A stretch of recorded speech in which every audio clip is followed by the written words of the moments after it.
Have you ever tasted halwasan? Um, this delightful Indian sweet isn't just your average dessert. It's a symphony of textures and flavors um, that dance on your palate. Let's say you're looking to impress your guests. Halwasan is your ticket.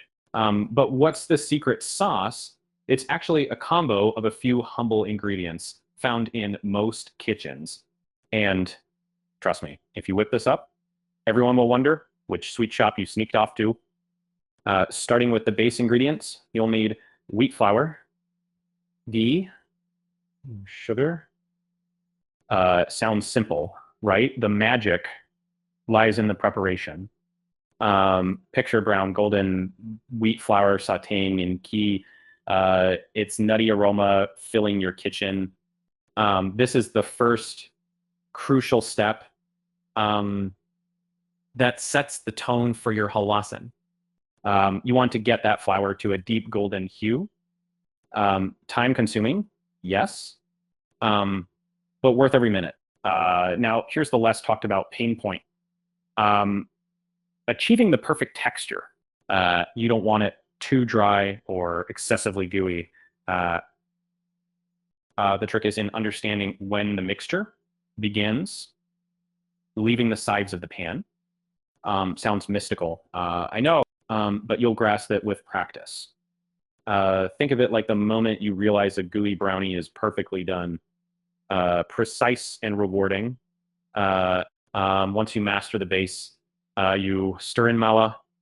Mawa's richness is unparalleled, elevating your halwasan to a creamy, dreamy stature.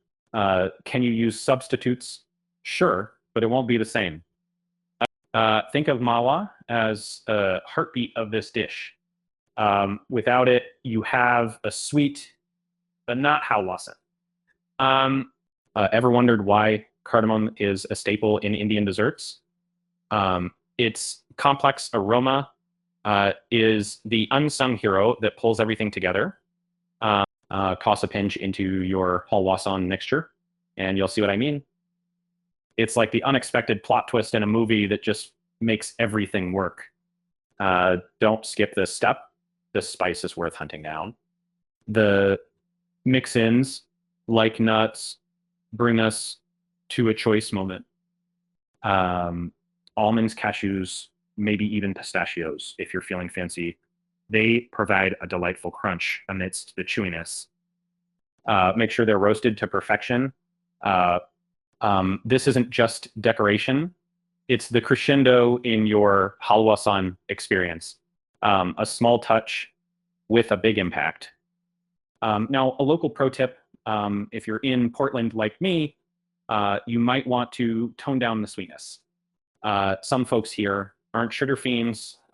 By reducing the sugar slightly, say by 20%, you make it a tad more sophisticated. Remember, less can often be more, especially if you're serving health-conscious friends.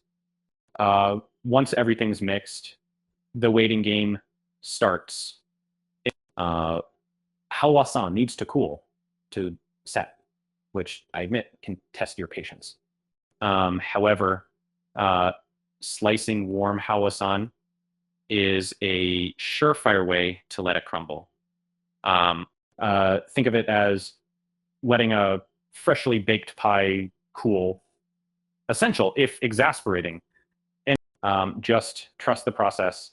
It pays off. Come time to serve, you can jazz it up with a dusting of dry fruits powder on top. Looks elegant and adds an extra flavor dimension. Guests will feel like they're getting a gourmet experience. Quality halwasan should look as good as it tastes, and this step helps ensure that. Thinking about storage.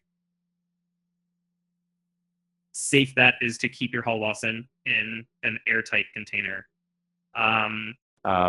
It'll stay fresh for up to a week, though it rarely lasts that long. Friends and family have a knack for making it disappear. But like cookies, once they're out, they're gone. If you're planning a festive spread, why not make halwasan your centerpiece dessert? The jeweled tones of this treat have a way of drawing all eyes. There's a reason it's a traditional gift during celebration. So there you have it. Halwasan, not just a dessert, but an experience.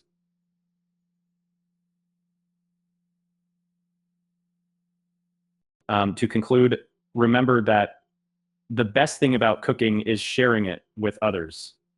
Whether you're hosting a dinner or just experimenting on a cozy evening in, this dish is your golden ticket to making memories. Now, get cooking and savor the compliments.